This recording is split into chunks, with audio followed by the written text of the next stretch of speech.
Good afternoon, everyone. My name's Darren Eales. I'm from Tottenham Hotspur. I'm Director of Football Administration there.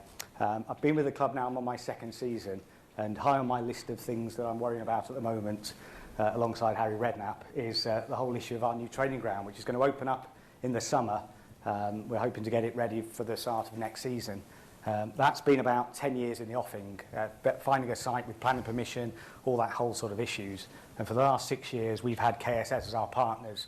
I'll just let Andy introduce himself from KSS. Good afternoon, Andy Simons with KSS.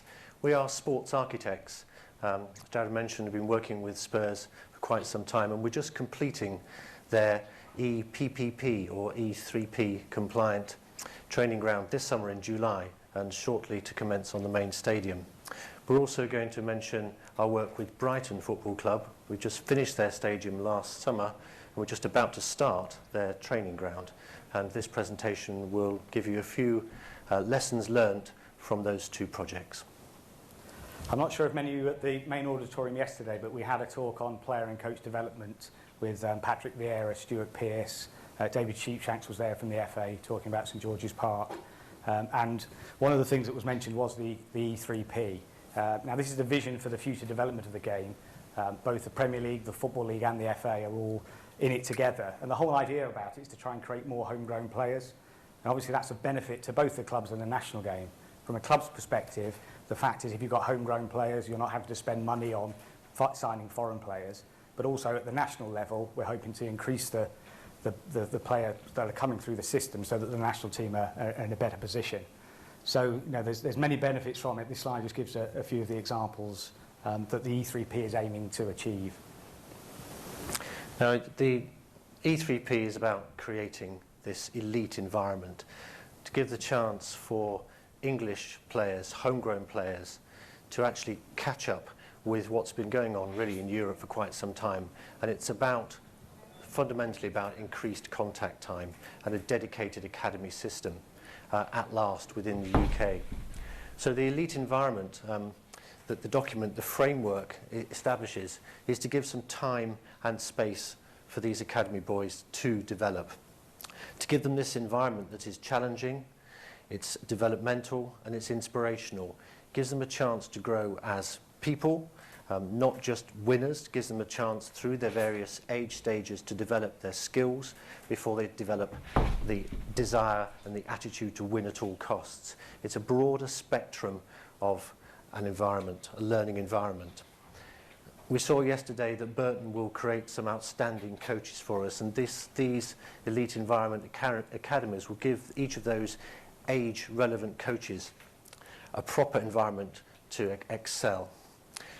Radically increased contact time, that is the key here. We're talking about significantly more. We probably only have about a third or at best 2/3 the contact time in hours per year with our academy boys that is currently prevalent in Europe.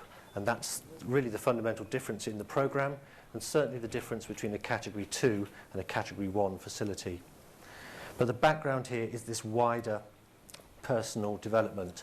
It gives us an educational background so that boys that are brought into the academy system on part-time or full-time have the backup of an education, because it's a very selective process, not everyone's going to make it, and is making sure that the individual is rounded. Sports science, of course, is key. There are great advances in sports medicine, and as Darren will talk about, a much better evolved games programme to give them the competitive experience prior to joining the development squad or a first team squad. And just to pick up on Andy's point then, this is the performance pathway for the new E3P. And the thing to draw to your attention, if you look at the third box across, the professional development phase, that's a key area that's been identified by the clubs and the national game as a whole. And Patrick Vieira actually talked about it yesterday. It tends to be from the traditional old academy went to under 18, and then you're either academy or first team.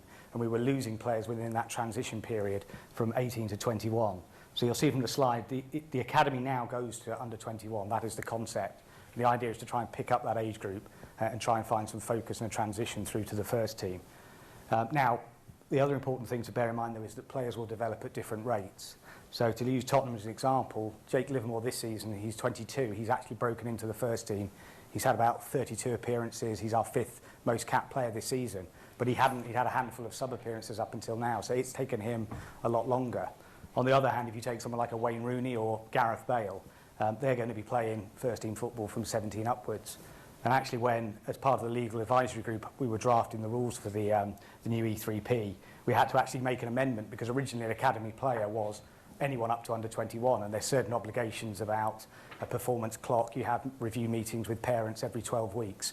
But we felt it probably wasn't appropriate for someone like a Gareth Bale to have a meeting with his parents. You know, after scoring a hat-trick at the San Siro, I'm not sure he really needs that review. So we've made it, if you're a first-team player, you're not part of the academy. But aside from that, up to under 21, you're considered part of the process.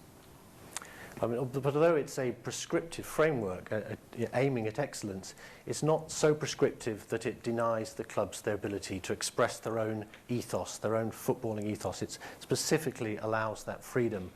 So the essence of the training centres that will be developed now, and through the Championship also hopefully, is that they will be absolutely bespoke to their club's footballing philosophy. But clubs are taking it wider than that. They want these buildings to actually evoke what the club's own core values are as well alongside that. So we do personality profiling with clubs to actually get under the skin of what they're about as a personality. And this is part of a very deep study that we did with Brighton for what they've thought about themselves. They have a huge community engagement, massive outreach program, big part of what they do. And they wanted to be quite sharing in the way they allow people to come into their training centre. We'll see over time whether they get a bit more protective. If they achieve promotion to the Premiership, which is looking highly likely, they may get a bit more secure, but their attitude is very outgoing. They're clearly dynamic, but they see themselves as a little bit unconventional. They're a little bit stylish. They like their Brighton image. So we translated these into some design values so that we could apply that and have some messages through the architecture and through the fitting out and through the environmental graphics, so that the building could express, even in the way people use it and move through it, a little bit more about what Brighton thought about themselves. But of course, there is a big difference between stadiums and the training grounds. The stadium is the showcase. It's whatever we all know. It's the embodiment of everyone's personality, memory, awareness of clubs has a lot to do with the stadiums. But the training ground, that is, of course, the place of work. That's the 9 to 5. That's what the players, the coaches see as the place of work. And so it's extremely important. I wouldn't say it's more important than the stadium, but it's certainly right up there with equal status. It's certainly where the new players go to sign their contract. It's where they look around to say, do I really want to join this club? Does this environment, the coaches, the training, does this match my aspirations? Will it suit my needs? So we're just going to touch on some lessons learned. 4 dimensions based on the 4 corners that the FA have identified. We're just going to give you a little bit of feedback of what Darren and KSS have learnt through developing particularly Spurs, but also what we've learnt with Brighton as well. So we'll start with technical. Pitch. There are a huge number of pitches required if you're going to go for a combined facility. It's worth mentioning that both the Brighton facility and Spurs are combined. That's a academy linked with the first team squad. So the area required for the site is really quite significant. You're looking at something in excess of 50 acres. Spurs is considerably more than that. And you need to pick this site carefully. Planning consent at all these sites are tricky. Spurs had a particularly difficult consent because it was in the green belt, but this is a significant change of use and a lot of area. Rather like golf courses, although this is a green use, it's highly manicured and man-made use, and it does have issues with planning. Topography, you could waste millions of pounds in cut and fill in civil engineering to get, obviously, the platforms of these pitches. So careful topographical surveys, highly recommended. But I think the most overriding point is water. There's a huge amount of water that's required. Just that one statistic there. To put 10 millimetres of water on each of the pitches through the summer means you're looking at 80 cubic metres of water per pitch per day.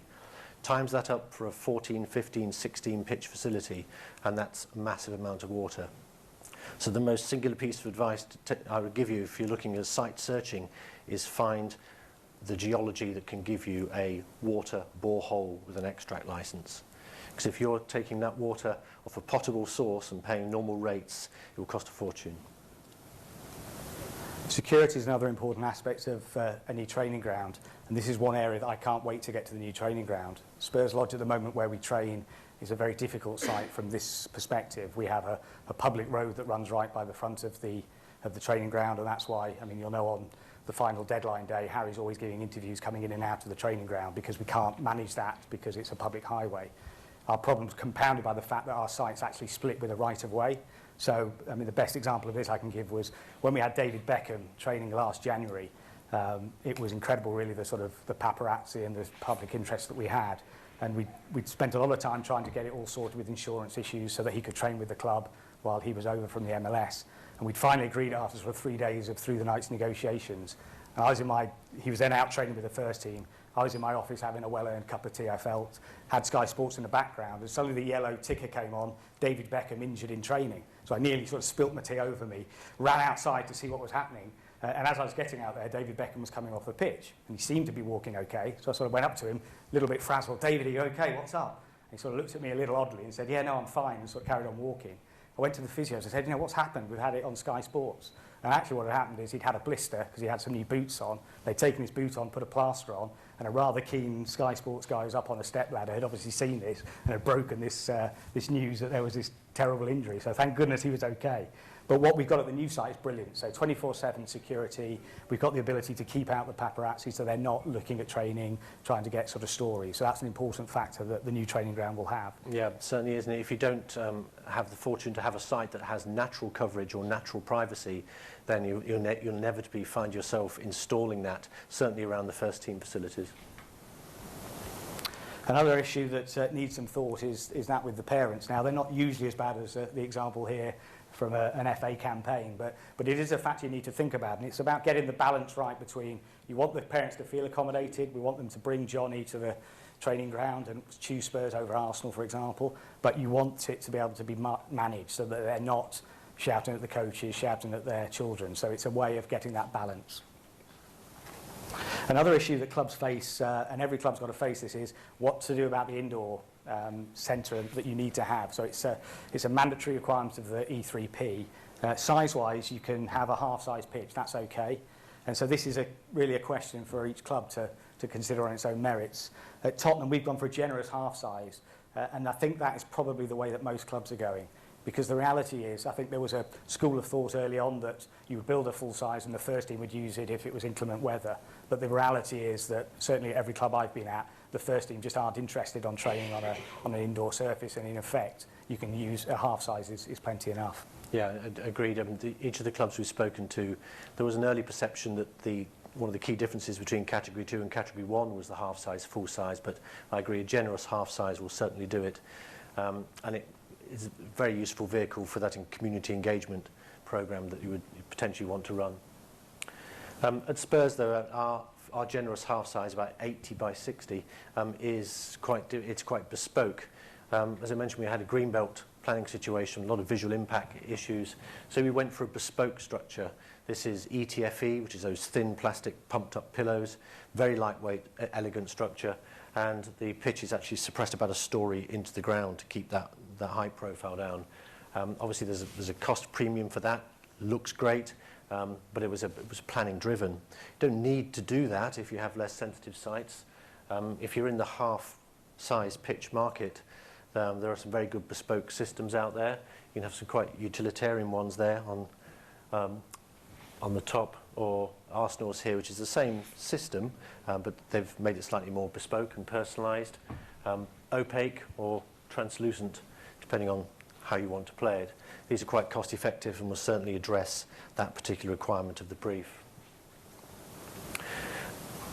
Another aspect, grounds maintenance. These are very large sites, of course, requiring constant and heavy maintenance. Not just the pitches, but the training grids, and in fact all of the landscaped area of your site would need constant attention. And the grounds maintenance building, we've found, has become a separate project in its own right, quite a significant project, standing alongside the requirements of E3P itself, which of course don't define that in the same way. This is Arsenal's, it's a very large facility. They maintain all their own equipment themselves and store it. So this is not just the equipment, this is the maintenance and garaging for all this equipment as well. This is Spurs grounds maintenance building. You can see from that digger there how big this facility is to house that requirement. And those two storage tanks you see there, huge underground tanks, hold enough water for 1 day in summer. And as Andy mentioned earlier, one of the key components of the E3P is the increased contact hours. And what that means is that has implications on the training ground itself when you're developing it.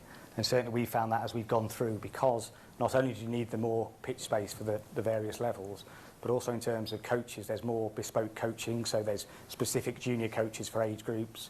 We've got extra sports science, extra player analysis. So what that means is when you're actually developing the building itself, you've got to ensure that you've got enough space and capacity for that growth in those numbers. Yeah, and it's the same for category 3, 4 to 3 to 3 to 2, 2 to 1. It's about that contact time. So we'd certainly recommend building in the flexibility. There's not a great deal of difference in accommodation in numbers of classrooms or staff backup to staff yourself up to achieve the programme of the contact time required to move between the categories. So if you're contemplating a 2, then certainly there's a very sensible conversation to be had about the little extra you might need to add into that facility to have the ability in the future, without building a great deal more, to deliver a category 1. Equivalent pitch. I think this is a must. It's rather obvious that this is the training ground for the stadium. Due to pitch wear and tear, most teams very rarely train on the stadium pitch itself, except possibly at the very last minute. So all those set pieces and those strategic arrangements are done in the training ground. And so one of the key things is to install the first team pitch to exactly the same specification as the stadium, preferably the same orientation as well, to under-pitch heat it to give you that year-round use, and floodlight too. Support facilities, they are huge. There's an amazing amount of kit handling. If you're running a full combined academy and first team, there's a huge throughput just in laundry alone, and kit handling and shirt signing and shirt printing. Can't underestimate how careful the organisation of where and how you put all these, so that all that movement of kit happens smoothly within the building. And psychological issues are important. Stuart Pearce spoke about this yesterday in players and in football players in particular. This recalled a sort of incident we had when I was at West Brom, one of my former clubs, and we had a run where we couldn't win away from home, and we were trying everything we could to sort of try and break that snap and find a way to get a victory. We did all sorts of things. We travelled up on the day of the game so the players could stay in their beds at home. And finally, we won a game away at Leeds, and our club captain at the time, Jonathan Greening, was asked in an interview after the match. And just so you know, Jonathan Green is a lovely guy, but not the brightest chap. So he always made me worry a bit when he was in front of the media. But they said to him, you know, Jonathan, you played great today. What do you think? How did you get the monkey off your back? What was the answer? And he said, well, we played the Rocky theme tune before we went out there. It got the lads going. And we'd watched Rocky 5 of DVD on the bus on the way to the game. So, you know, that was what it was. And you know, that got reported in the press the next day. So I arrived at our training ground with a 5-page fax from the Federation Against Copyright Theft, because Rocky 5 was in the cinema at that time, saying, can you please explain to us why your players are watching pirated versions of our movie? So the long story cut short, we ended up with a team photo promoting the fight against piracy as a bit of a compromise. But, you know, it worked, but perhaps there's better ways of doing it. So psychology is important. So through the building, this gives an example here of, this is the academy side wing of the new training ground as opposed to the first team side. So you see on the academy side, it's a rough hewn stone. We've got the blue brand of the Tottenham emblem onto it. You'll see on the right-hand side, that's going to be in brushed stainless steel, and it's actually embedded into the building, so, and it's a more polished stone. So the idea is that you've got the actual brand values are a part of the building itself. They're in the core. This shows you a visualization of our entry into the first team wing. So you can see that it's very clean, founded 1882, showing the heritage of the club. We've also got, you'll see at the right of the picture, a display where you can see actually through the windows onto the training ground. And that's to give the feeling of this is a training centre, so everywhere throughout the building you're getting sights of the pitches. And that's demonstrated, I think, the next slide we've got coming up, which is this is the other entrance, the academy side, and also the media. So again, you've got the pitches in the background. The key to this was we were trying to make it multifunctional, because we have our press facilities based at the training ground. Now, they're used very heavily when we have a pre-match press conference, but that's only once, twice a week. So what we've got is a multi-use space here. So, for example, this would be if we're having a press conference, they'd have teas and coffees for the press, they can work there. If it's a development game, that's where the scouts would wait. Or if we have academy training going on, the parents can wait there while they're picking up their lads. Had a good session yesterday with Stuart Pearce and Gerard Houllier. There's a lot of talk about the aspiration that's within these academies. One of the best things about combining the first team with the academy, of course, is those aspirational links. They can see where they want to go, literally. I mean, that expression on that kid's face, whatever league you're in, nothing he wants more than to, at some point, 8-10 years' time, to be the person that he's holding hands with there, to be going out onto the pitch as the first team player. So the time within the facility to control, the ability for the older players to mentor these, to have a little bit of role model, but in carefully controlled shared conditions when they meet in prescribed times, it's absolutely, you can't beat it for giving those kids that lift of seeing where they really need to be, to passing down the wisdom. This actually works in a building form in two different ways, and both the Spurs and the Brighton training centres embrace the idea of this shared area exclusivity, but then a shared area controlled. At Spurs there, on the left-hand side is the academy wing, and on this side here is the first team wing, and they are separate entrances to the site, separate car parks, separate entrances to the building. These kids want nothing more than to have the right to arrive through that entrance, through that doorway. But in the centre, the two wings meet, and there's shared gymnasia, shared medical facilities, shared dining facilities, and obviously shared economies of those high-value spaces, but that's where the two groups meet. In Brighton's similar philosophy in sharing, but a different building plan, the academy wing is on the left-hand side here, and the first team wing's on the right, and the larger wing extending at the back to the half-size pitch is the mixed wing. Again, it's dining, social areas, and the sports medicine, sports science, and the gymnasium. The entrance here, everyone goes through the same entrance. It's quite inclusive in the entrance, but then you're turning left into the academy, or you're turning right through a very large portal into the first team wing. And the changing rooms in the academy wing start at under 9s and work their way forward towards that entrance drum in ages. And at some point, those lads know that they will come out at under 18 into that foyer, and they will actually turn and go out the door, or they'll go through that hallowed portal to the first team. And the building is very knowingly geared up to work with those aspirations. And this is something we picked up about 18 months ago with KSS. We went out to America to look at some facilities. One thing we were struck by was the messaging that they have in the various sports. The example on the screen here is from the New York Jets. And what they're very good is throughout the building having this messaging, getting across what they want to the players. So that's something that at Tottenham will take on board, with this, particularly with the academy players, is having that messaging that's consistent throughout the building as a sort of learning tool and something for them to reflect upon. Moving on then to the physical aspect, obviously there's some key decisions to be made in terms of the physical aspect of a training ground. First one is the gymnasium consideration. Now, as football has developed and training centres are developing, this is a key part of the training centre. Apart from your traditional strength exercises, we're now using the gymnasium for both rehab for injured players and prehabilitation and trying to prevent injuries. So it's actually a core use of our training centre. So with the pitches outside, the gymnasium inside is a key aspect. So this does need to be given a lot of thought as to flexibility, what sort of equipment that you want to have put in there, and your location of it. Another big ticking item that there's a decision to be made on is swimming pool, and it will again depend on the club. At Tottenham Hotspur, we've gone for a swimming pool. We use it for a warm down after every first team game, but also obviously now we've got the facility to use it for development squad and academy. But the other factor is we use it for rehabilitation.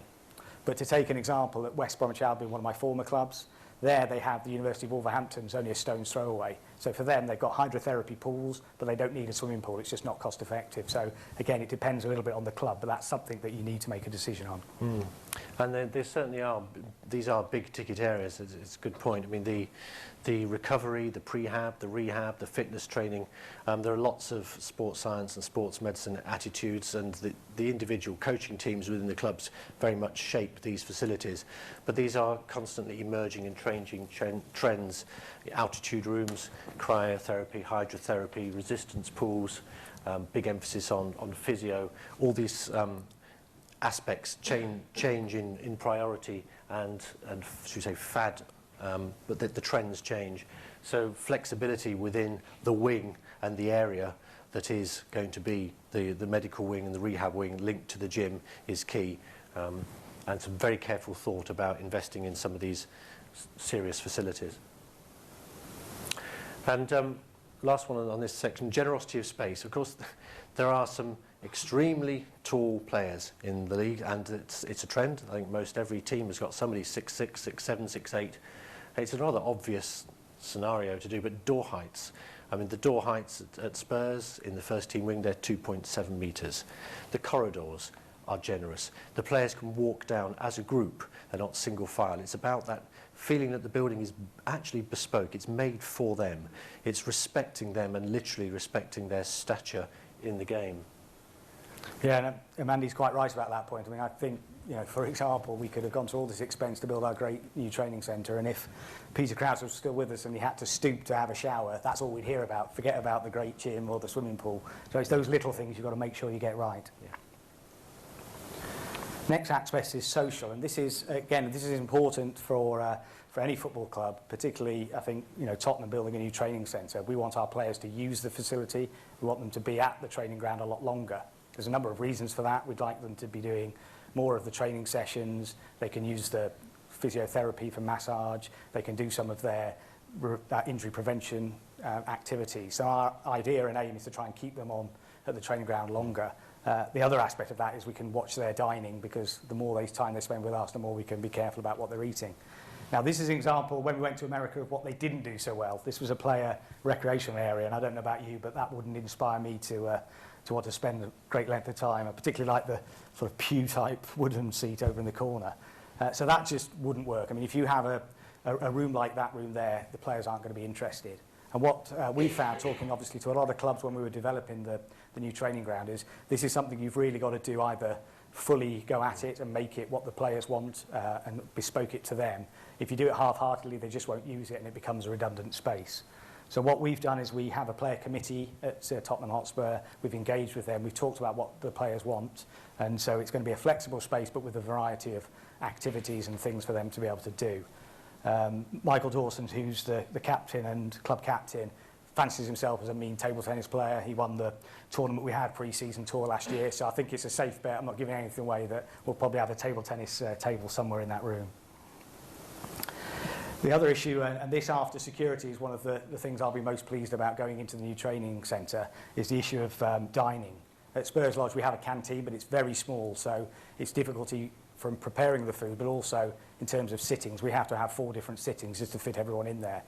At the new training ground, you can tell it's going to be a lot fancier because I have to call it a restaurant. I'm not allowed to call it a canteen, but the restaurant facility, it will be, you know, 120 seats, there'll be plenty of room. Now, issues you'll have as a club, and it depends on the club philosophy, will be, is everyone going to eat in the same dining room? Are you going to allow academy players to eat with first-team players? What about the staff? And I think every club will have a different philosophy on that, but it's certainly something that you need to think about. So, to conclude, there are many challenges and opportunities. I mean, the E3P now is effectively in effect. The standards organisation will start to categorise and give feedback on the facilities so when it comes into force this summer. And so we're going to get this informational loop and this progressive incremental improving loop as each of the Premier League and then hopefully down through the leagues, these categories are created and everyone work to this continuous improvement and this elite environment that we all seek to get our homegrown players right up there on the world stage. There are many key decisions. These are probably the top few that we would say would be the first things that you need to come to mind if you're thinking of commissioning one of these buildings. But obviously there's much depth below that. The organisers have asked us to keep to time. They're going to prep for the next session for 4:15, so we'd be loved to take questions on any aspect of what Brighton's doing, Spurs doing, or E3P generally. But we've been asked to take those questions immediately outside. So thank you very much for your attention, and hope have a word with you later. Thank you.